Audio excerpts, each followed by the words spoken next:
Welcome to the online class of Baba Vishwanath group of institution. DElEd second semester के लिए है। हमारा topic pronunciation chapter चल रहा है आपका। आज हम पढ़ेंगे method of teaching English pronunciation.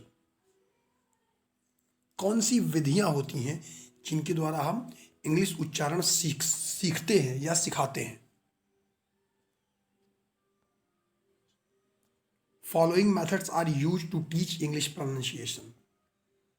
नीचे दिए गए जो विधियां हैं, नीचे जो दी गई विधियां हैं, इन्हीं के द्वारा हम इंग्लिश उच्चारण सीखते हैं। इसमें पहली विधि है listening and imitation method. That means सुन के और उसको कॉपी करके, उसकी नकल करके उसकी विधि को अपनाना। इमिटेशन मीन्स होता है नकल करना यानी कॉपी करना। दूसरा होता है फोनेटिक मेथड। फोनेटिक मेथड मतलब ध्वन्यात्मक, जो ध्वनि के द्वारा, साउंड के द्वारा। Third one is other subsidiary method, मतलब कि दूसरे जो सहायक विधियां हैं, दूसरी सहायक विधियों का मेथड। सबसे पहले हम डिस्कस करेंगे लिसनिंग एंड इमिटेशन मेथड के बारे में, यानी कि सुनकर उसकी कॉपी करना, उसकी नकल करने वाली विधि।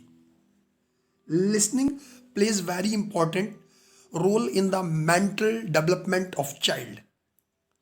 एक्चुअली ये ट्रू है, बच्चे को दिमागी तौर पे विकसित करने के लिए सुनना जो होता है वो बहुत बड़ा रोल प्ले करता है, यानी कि बहुत अच्छा रोल निभाता है कि सुनकर कोई चीज जानना। The student should be trained in learning the process of listening and imitation to be learn correct pronunciation। छात्रों को ट्रेन किया जाना चाहिए सिखाने के लिए लिसनिंग प्रोसेस, यानी सुनकर जो प्रोसेस होता है, और उसको अपने जीवन में उतार के, ताकि वो करेक्ट, सही तरीके से उच्चारण कर सकें। The teacher need to pronounce the words correctly so that students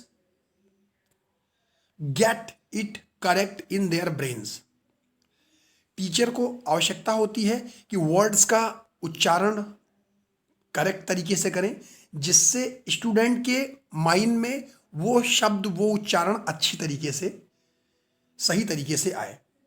steps of imitation method. क्या स्टेप्स होते हैं इमिटेशन मेथड के लिए? सबसे पहला होता है perception.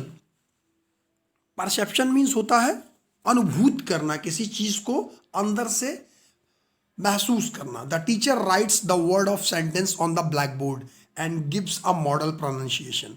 The student perceive the pronunciation in their mind. Teacher क्या करता है? बच्चों के सिखाने के लिए एक वर्ड्स का, शब्दों का एक वाक्य ब्लैक बोर्ड पे लिखता है और उसको एक मॉडल के द्वारा, एक कृति के द्वारा उच्चारण करता है, जिससे स्टूडेंट क्या करते हैं? उसको परसीव करते हैं, उस चीज की नकल करते हैं और प्रोनाउंशिएट करते हैं, अपने माइंड में उसका उच्चारण करते हैं। Second one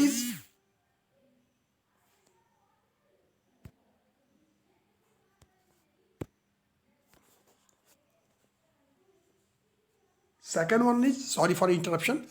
second one is imitation. The student try to pronounce the word or the whole sentence exactly as the teacher has pronounced। Student क्या करता है? कोशिश करता है उच्चारण करने की उन शब्दों की, उस पूरे सेंटेंस की, उस पूरे वाक्यांश की, जो एग्जैक्टली टीचर के द्वारा उच्चारण होता है, किया गया। उसके बाद थर्ड स्टेप होता है फीडबैक। टीचर को मतलब टीचर को ऐसी आवश्यकता होती है, ऐसी रिक्वायर्ड होती है to give an immediate feedback. मतलब टीचर को ये ज़रूरत होती है, ये रिक्वायरमेंट होती है कि वो तुरंत उसका फीडबैक दे, यानी कि प्रतिपुष्टि। फीडबैक मीन्स उसकी प्रतिपुष्टि करे उस उच्चारण का। If not correct it should be inform to the class. अगर करेक्ट नहीं है तो तुरंत फीडबैक के द्वारा क्लास में उसको बताना चाहिए। किसको? टीचर को, स्टूडेंट को। टीचर बताएगा स्टूडेंट को। Next one is drill. Drill का मतलब होता है जैसे किसी चीज को प्रैक्टिकली करना।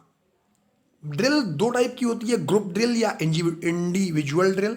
ग्रुप ड्रिल मतलब समूह के साथ कोई एक्सपेरिमेंट, कोई टर्म करना, और इंडिविजुअल मतलब एक एक करके करना। The teacher should start with group drill and then go to individual drill. जाहिर सी बात है, क्लास में ग्रुप के साथ, एक समूह के साथ पहले टीचर एक्सपेरिमेंट करता है, वो ड्रिल करता है, उसके बाद वो हर एक को इंडिविजुअली एक एक करके स्टूडेंट के साथ वो प्रैक्टिकल वो ड्रिल करता है। Student who need individual drill, attention should never be neglected.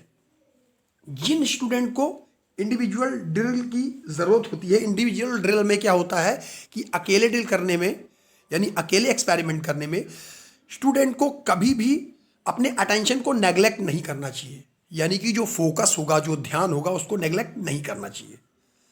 तो ये आपका हो गया लिसनिंग एंड इमिटेशन मेथड। उसके अकॉर्डिंग इंग्लिश प्रोनाउंसिएशन सीखना। नेक्स्ट हम अगले लेक्चर में इसका एडवांटेज और डिसएडवांटेज देखेंगे। ठीक है, thank you so much guys, take care.